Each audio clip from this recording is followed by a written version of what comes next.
Hello students, good morning to all of you. Students, we are studying about transformation. In our last video, we have seen about removing and inserting too. Students, हम जानते हैं कि कल हमने जो last की video में देखा था, हम ट्रांसफॉर्मेशन के बारे में पढ़ रहे थे कि ट्रांसफॉर्मेशन किसे कहते हैं और ट्रांसफॉर्मेशन करने के लिए कितनी विधियाँ होती हैं।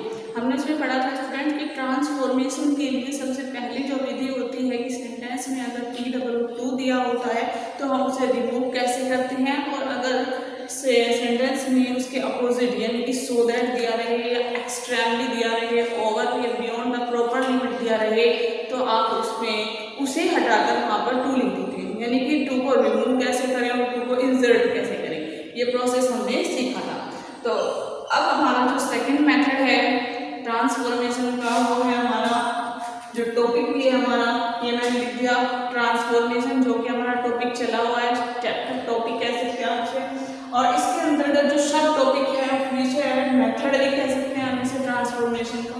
ये ट्रांसफॉर्मेशन का सेकंड मेथड है interchange of affirmative and negative sentences, यानी इंटरचेंज करना मीन्स जैसे मैंने लास्ट में सिखाया था जब हम डिग्री 1 करना सीख रहे थे कि डिग्री ऑफ कंपैरिजन कितनी होती हैं और उन्हें कैसे इंटरचेंज किया जाए इस तीनों को आपस में, तो उसी तरीके से ये भी है इंटरचेंज मीन्स आपस में बदलना अफर्मेटिव सेंटेंस का एंड नेगेटिव सेंटेंस का।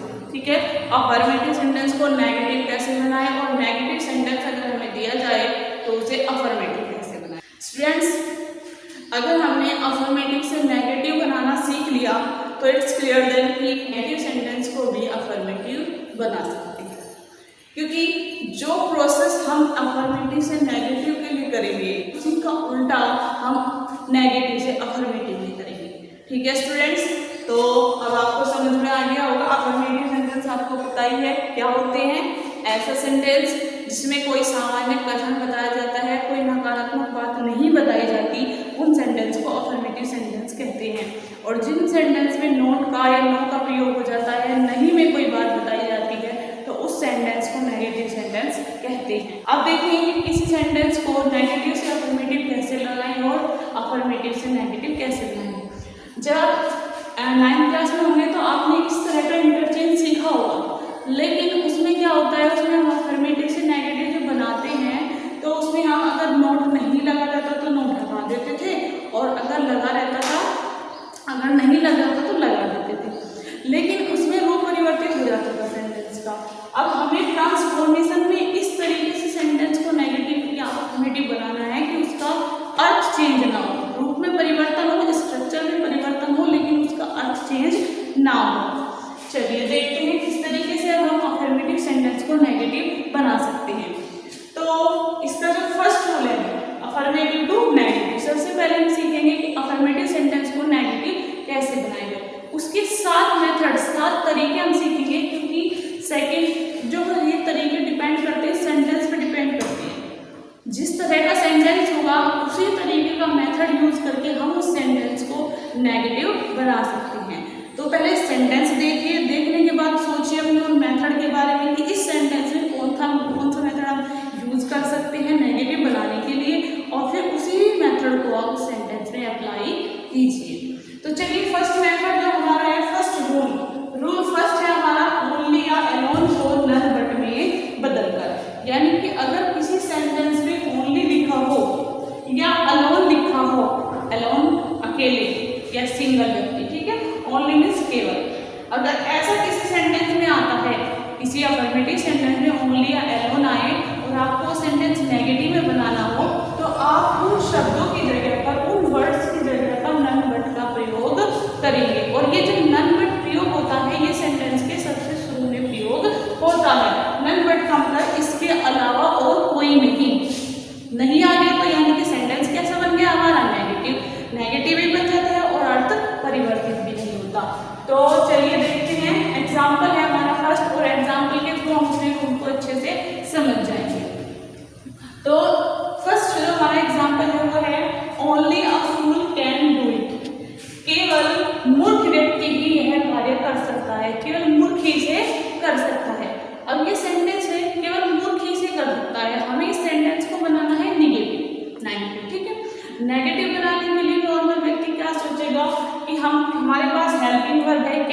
लेकिन फिर उसका तो अर्थ परिवर्तित हो जाएगा। अर्थ क्या हो जाएगा? केवल मूर्ख व्यक्ति ही इसे नहीं कर सकता। पहले सेंटेंस में हमने कहा केवल मूर्ख व्यक्ति यह कार्य कर सकता है, दूसरे में हमने कहा केवल मूर्ख व्यक्ति ही यह कार्य नहीं कर सकता।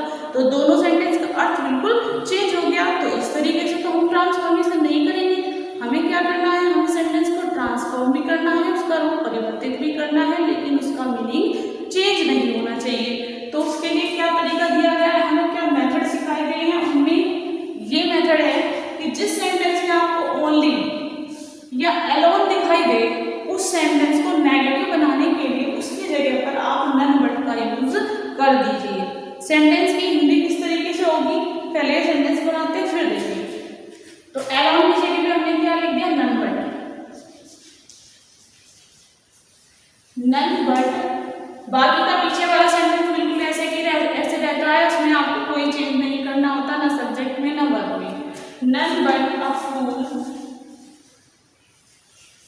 Can do it. पहले सेंटेंस का अर्थ था कि केवल मूर्ख व्यक्ति यह कार्य कर सकता है, ठीक है। पॉजिटिव सेंटेंस था, अफर्मेटिव था, नहीं कहीं भी नहीं था उसमें, ना हिंदी में नहीं है और ना ही इंग्लिश में कहीं नहीं है। तो हमें इस सेंटेंस में क्या लगाना था? None but. नन भी नेगेटिव वर्ड होता है। नन मींस इसके सिवा कोई नहीं आ चुका है, यानी कि सेंटेंस नेगेटिव हो चुका है। नन बट इसके सिवा कोई नहीं। अब फुल मींस किसके सिवा कोई नहीं? मूर्ख के। एक मूर्ख के सिवा कोई भी यह कार्य नहीं कर सकता। यानी कौन कर सकता है? केवल मूर्ख ही यह कार्य कर सकता है। तो आपने देखा, अगर आप ध्यान से समझेंगे तो दोनों सेंटेंस का कहने का जो अर्थ है ना, जो सेंस है वो बिल्कुल सेम है, वो बिल्कुल नहीं बदला। केवल सेंटेंस के स्ट्रक्चर में थोड़ा परिवर्तन, कोई चेंज आ गया, ठीक है। आप हिंदी में देख सकते हैं, इसमें था केवल मूर्ख व्यक्ति यह काम कर सकता है, और इसका अर्थ है कि मूर्ख के सिवाय कोई और इस काम को नहीं कर सकता। यानी कौन कर सकता है? केवल मूर्ख, ठीक है। इस तरीके से आपको सभी सेंटेंस अफर्मेटिव टू नेगेटिव बनाने हैं और इनका सेंस चेंज नहीं होना है। चलिए अपना नेक्स्ट एग्जांपल देखते हैं। सेकंड एग्जांपल है, Sita alone attended the party. Sita ने, अलोन मींस अकेले ही, अकेले ही मतलब single, attend the party, party को अटेंड किया। सीता ने अकेले ही पार्टी को अटेंड किया, पार्टी अटेंड की। तो हमें एक सेंटेंस में क्या मिला? एलोन। तो हमें क्या करना है? जो हमें अफर्मेटिव सेंटेंस दिया जाता है, अगर उसमें एलोन या ओनली हो तो उसकी जगह नेगेटिव बनाने के लिए क्या करते हैं? हम नन बट का यूज करते हैं। लेकिन नन बट कहाँ पे आना है? एलोन तो बीच में है, तो क्या हम भी नन बट बीच में लिखेंगे? नहीं। नन बट का ये रूल है कि हम इस शब्द को, इन वर्ड्स को स्टार्टिंग में ही लिखते हैं। तो सेंटेंस होगा नन बट सीता। इस वर्ड के बाद, इस फ्रेज के बाद, इन शब्दों के बाद एकदम फिर वही स्ट्रक्चर ले लीजिए अपना, पहले सब्जेक्ट फिर वर्ब फिर object. Sita, none but Sita attended the party.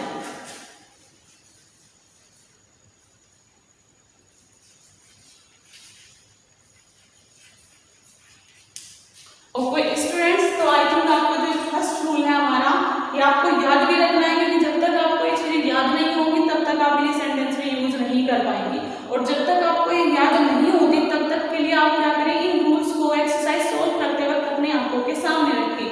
जब आप इन्हें अपने आंखों के सामने रखोगे एक्सरसाइज सोल्व करते वक्त, तो आपको ये सेंटेंस के रूल धीरे धीरे धीरे धीरे करके याद होते चले जाएंगे। फिर आपको इन्हें रखना नहीं पड़ेगा, ये आपको खुद ही लर्न हो जाएंगे। तो आई थिंक आपको फर्स्ट रूल समझ में आ गया होगा। तो चलिए देखते हैं कि नेगेटिव बनाने का सेकंड रूल क्या है। सेकंड रूल है हमारा, अगर किसी सेंटेंस में एज सून एज आए तो उसको आप नो सूनर में बदल दें, ठीक है। अगर किसी सेंटेंस में एज सून एज आया है तो वो सेंटेंस पॉजिटिव में है, तो आप उसे नेगेटिव बनाने के लिए नो सूनर में बदल देते हैं। जैसे हमारा एग्जाम्पल है, as soon as the stranger come. As soon as का अर्थ होता है जो ही, जैसे ही। जैसे कि जो ही स्ट्रेंजर, एक अजनबी आदमी आया, the dogs begin to bark. Dogs ने, उन्हें बिगिन शुरू कर दिया, तो बात में सुनना, डॉग्स ने बात करना शुरू कर दिया। जैसे ही स्ट्रेंजर आदमी आया, एक विचित्र, एक अनोखा, एक अजनबी आदमी आया, तभी डॉग्स ने बात करना शुरू कर दिया। तो हमें सेंटेंस कैसे बनाना है? नेगेटिव, और अर्थ हमारा चेंज नहीं होना चाहिए। तो सेकंड मेथड क्या था कि अगर किसी सेंटेंस में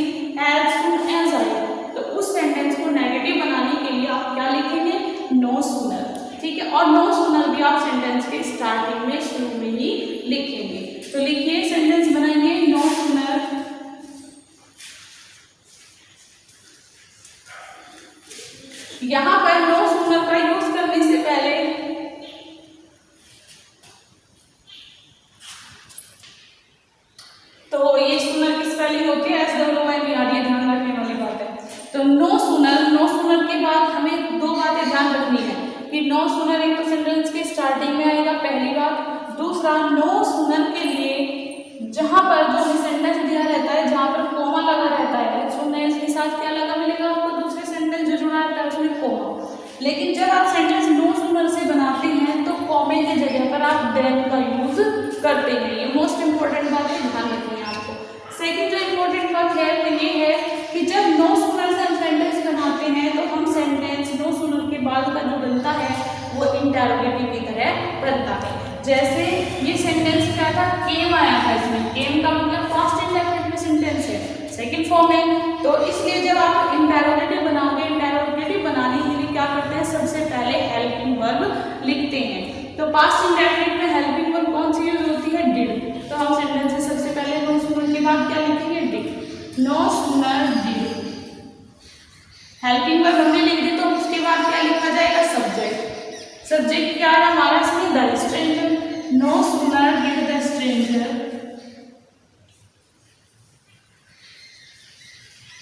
अब केम सेकंड फॉर्म थी, लेकिन जब हम सेंटेंस इंटरोगेटिव में बना रहे हैं तो केम की फर्स्ट फॉर्म आएगी, यानी कि कम।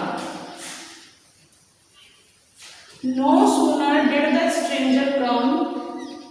अब कोमे की जगह, ये जो कोमा लगा हुआ है इसकी जगह हमें क्या लिखना है, नो सूनर के साथ देन। आपका सेंटेंस सेम ऐसे के ऐसे ही।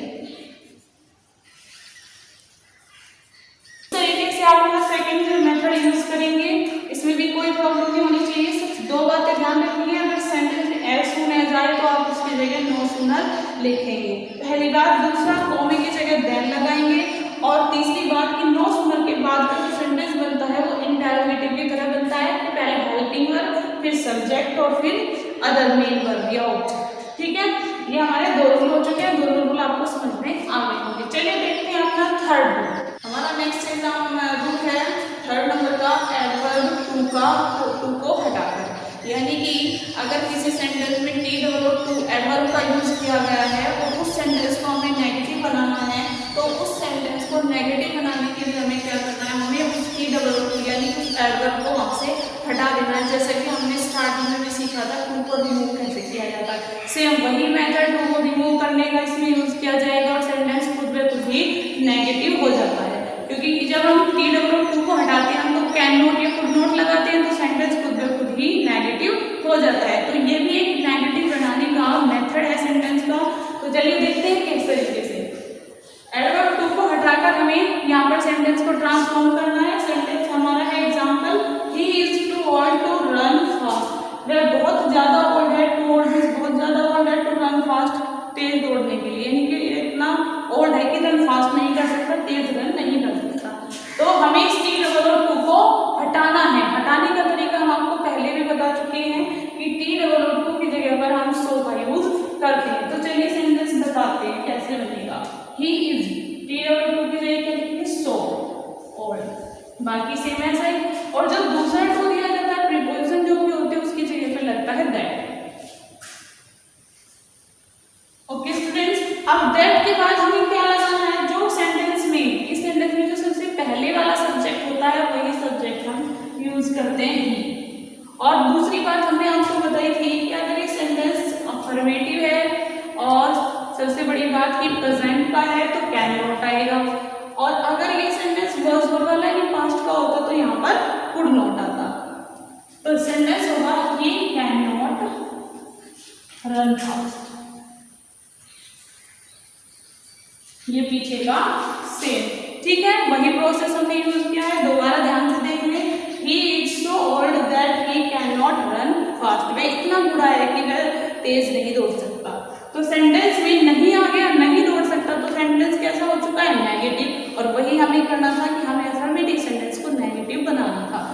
तो चलिए अब अपना फोर्थ मेथड देखते हैं अफर्मेटिव को नेगेटिव चेंज करने का, जो होता है डबल नेगेटिव का प्रयोग करके। डबल नेगेटिव अर्थात फेल टू का प्रयोग करके। फेल टू का मतलब होता है असफल होना, ठीक है। इस काम को करने में असफल हो गया, यानी कि वह नहीं कर पाया, नहीं आ गया, नहीं कर पाया, तो इसका मतलब सेंटेंस कैसा हो जाएगा, नेगेटिव। अच्छा जी, चलिए अब इसमें एक वर्ड होती है, अगर फेल टू का मीनिंग समझा चुकी हूँ,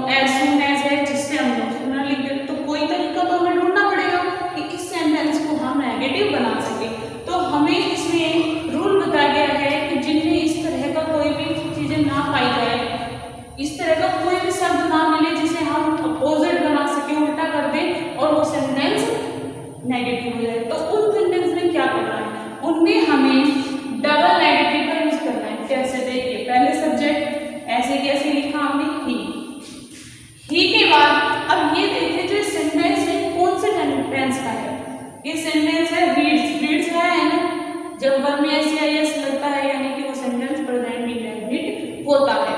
और प्रेजेंट इंडेफिनिट का अगर हमें नेगेटिव बनाना हो तो वहां पर डू नॉट या डज नॉट का प्रयोग होता है। तो स्टूडेंट्स हमें वही करना है, हमें यहाँ पर इसको देख के वर्ब को पहचान करके उसमें डू नॉट या डज नॉट का यूज करना है। अगर ये पास्ट इंडेफिनिट होता तो हम डिड नॉट लगाते, ठीक है। तो अब हमें या तो डू नॉट लगाना है या डज नॉट। ये जो हमारा ही है ये सिंगुलर है, ठीक है, सिंगुलर के साथ क्या आता है, डज नॉट। और अगर ये प्लूरल होता तो उसके साथ क्या आता, डू नॉट। तो ही के साथ क्या आएगा, does not, he does not. Sentence हमारा नेगेटिव हो चुका है क्योंकि हमने इसमें नॉट लगा दिया है। अब इसके बाद जो ये हम हेल्पिंग वर्ब लिख रहे हैं डज नॉट या डू नॉट, उसके बाद हमें क्या लिखना है, fail to, he does not fail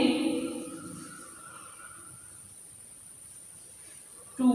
अब उसके बाद हम लिखेंगे मेन वर्ब, लेकिन मेन वर्ब हम कैसे लिखी जाएगी, मेन वर्ब की first form, he does not fail to read newspaper, पीछे का सेम ऐसे ही रहेगा।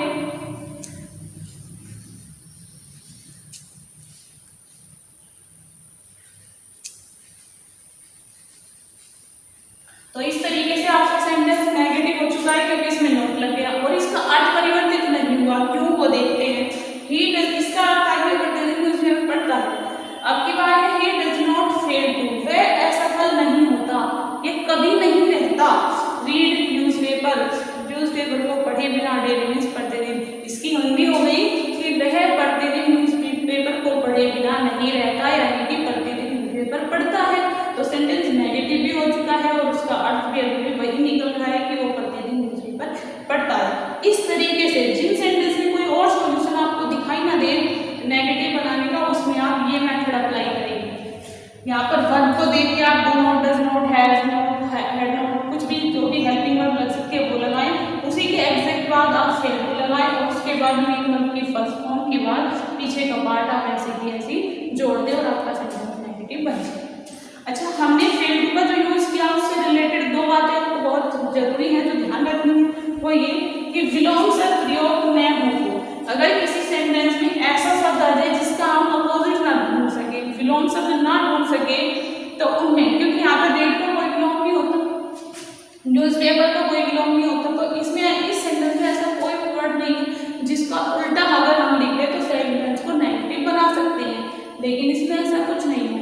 तो जिन सेंटेंस में विलोम शब्द का प्रयोग नहीं होता है उनमें हम क्या करते हैं, पहले सब्जेक्ट लिखते हैं, सब्जेक्ट के बाद helping verb do not, does not, has not, have not जो भी होती है, पहले हमने सब्जेक्ट लिखा, फिर हेल्पिंग वर्ब लिखी, फिर फेल टू का यूज किया और उसके बाद वर्ब की फर्स्ट फॉर्म का यूज किया। तो ये रूल आप ध्यान रखेंगे, इसी के अकॉर्डिंग ये भी मैंने आपको बता दिया कि फेल टू के बाद जो वर्ब आती है जैसे कि रीड है, इसलिए हमेशा फर्स्ट फॉर्म में ही आती है।